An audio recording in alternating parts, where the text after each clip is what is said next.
রাসূলুল্লাহ সাল্লাল্লাহু আলাইহি সাল্লাম নবুয়ত লাভের পর প্রথম 13 বছর পার করেন নিজের জন্মভূমি মক্কায়।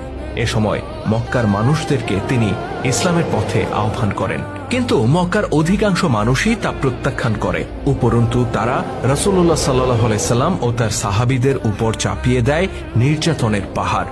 এই নির্যাতনের মুখে একসময় মুসলিমরা মদিনায় হিজরত করে। মদিনার অধিকাংশ মানুষ ইসলাম গ্রহণ করে নেয় এবং সেখানে রাসূল সাল্লাল্লাহু আলাইহি সাল্লাম ইসলামী শাসন প্রতিষ্ঠা করেন। হিজরতের পর মদিনার মুসলিম ও মক্কার মুশরিক শক্তির মধ্যে সংগঠিত হয় বদরের যুদ্ধ। এই যুদ্ধে আবু জাহেলের নেতৃত্বে 1000 কোরাইশ মুসলিমদের বিরুদ্ধে যুদ্ধ করে। কোরাইশদের এই মুশরিক বাহিনীর একজন ছিলেন আবুল আস। মেয়ের জামাই হয়েও তিনি রাসূলুল্লাহর বিরুদ্ধে অস্ত্র ধারণ করেন, কেননা ইসলামের ব্যাপারে তার মনোভাব ছিল অত্যন্ত বিরূপ। তবে আবুল আসের কপাল মন্দ ছিল, তিনি মুসলিমদের হাতে বন্দী হন।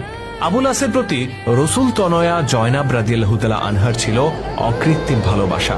জয়নাব তখনও তার সাথে মক্কাতেই বসবাস করতেন। তিনি স্বামীর বন্দিত্বের খবর পেয়ে মুক্তিপণ হিসেবে কোনো অর্থকড়ি না পাঠিয়ে একটি গলার হার পাঠান। এই হারটি ছিল রাসূলুল্লাহ সাল্লাল্লাহু আলাইহি সাল্লামের প্রয়াত স্ত্রী খাদিজা রাদিয়াল্লাহু তাআলা আনহার। জয়নাবের বিয়ের সময় তিনি মেয়েকে এটা উপহার দিয়েছিলেন। এই হারটি হাতে পাওয়ার পর রাসূলুল্লাহর হৃদয় ভারাক্রান্ত হয়ে পড়ে। প্রয়াত প্রিয়তমা খাদিজার চেহারা ভেসে ওঠে তার মানসপটে, চোখ দুটি ছলছল করে ওঠে। রাসূলুল্লাহ সাল্লাল্লাহু আলাইহি সাল্লামের আবেগ সাধারণত খুব কম চোখে পড়ত, কিন্তু সেদিন তিনি নিজেকে নিয়ন্ত্রণ করতে পারছিলেন না। নিজের চেহারা তিনি কাপড়ে ঢেকে ফেলেন।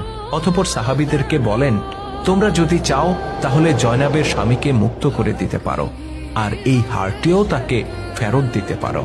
রাসূলুল্লাহর আবেগের মূল্য সাহাবীদের কাছে ছিল দুনিয়ার সমস্ত কিছুর ঊর্ধ্বে। তারা মদিনার বন্দিশালায় গিয়ে আবুল আসকে মুক্ত করে দেন এবং জয়নাবের পাঠানো হারটিও তাকে ফিরিয়ে দেন। মুক্তি পেয়ে আবুল আস রাসূলুল্লাহর কাছে যান। রাসূলুল্লাহ তার কানে কানে কি যেন বলেন, কি বলেছেন সেটা কেউ শোনেনি, কিন্তু আবুল আস হঠাৎ সক্রিয় হয়ে ওঠেন এবং তৎক্ষণাৎ মক্কায় চলে যান। সেখানে গিয়ে তিনি জয়নাবকে মদিনায় পাঠিয়ে দেন। জয়নাব মদিনায় আসলেন, তবে তার এই যাত্রা খুবই কঠিন ছিল। মক্কার মুশরিকদের কঠিন বাধার মুখে পড়তে হয় তাকে। তিনি গুরুতর আহত হন, এমনকি অন্তঃসত্ত্বা থাকায় এ সময় তার গর্ভপাতও হয়ে যায়। এই আঘাতের ধকল তাকে আমৃত্যু বয়ে বেড়াতে হয়েছিল। সময় গড়িয়ে যায়। আবুল আসের এখন নিঃসঙ্গ জীবন।